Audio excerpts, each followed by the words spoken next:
Currently, I'm managing almost exclusively male patients. One of the first things that we usually ask our patients as doctors is the biodata. For most of men, the most important thing that usually stands out is if the person is married or not. Anytime a man is admitted at the hospital, 99% of the time, the person who's usually next to them is the wife. And if the person is not married, the next person who'll be there is usually the sister, the mother, the aunt, the niece. It's almost always the woman who's right there taking care of them. There seems to be a disproportion when it comes to, for example, sticking to your life partner when someone gets sick, right? You see that women really sticking around and almost giving up everything for the sake of their partners and husbands. And it's almost not always the same case when it comes to the men doing the same for the women. And some people will say, the man is providing and all that, so he has to go to work and everything. But even in those cases, you'll still find that in most instances, it's almost like a 50-50 marriage. So that's not really the excuse, and that might really not be the reason. When it's not a woman and it's a man, that man will either be the dad, the cousin, the brother. If they're staying there like day in and day out, they'll only come there for 1 or 2 days, and afterwards you'll almost never see them again, or they'll only come during visiting hours, and that's it.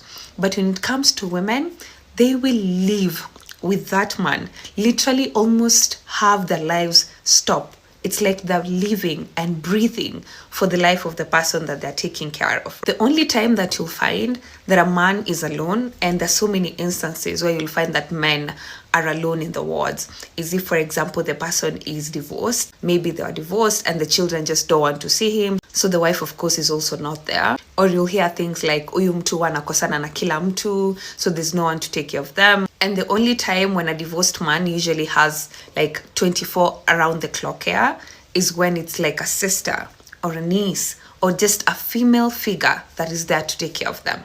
But it's never a man. But then when you go to the female side of the ward, even if that woman is divorced, they almost always have someone taking care of them. It's not just like their sister or their mother or their partners.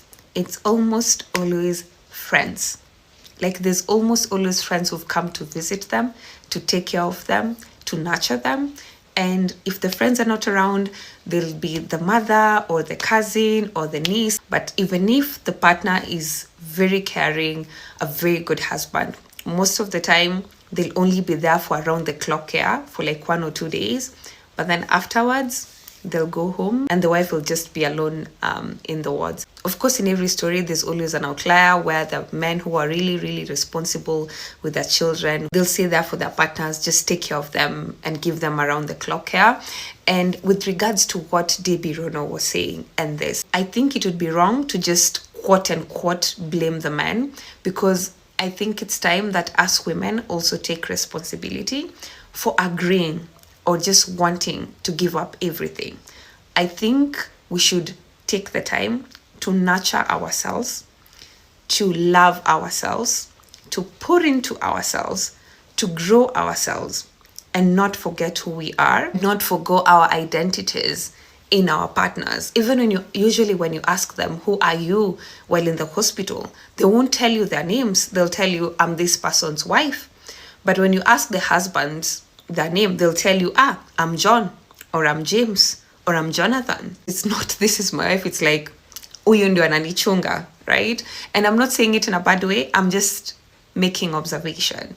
And that might be one of the reasons why some content creators or people would come out here and say, quote unquote, marriage Hubamba Mafala, among many other reasons. My message in this video today really is to say that do not let yourself completely lose your identity. Build who you are. Create your own identity, your own purpose in life. Discover who you are.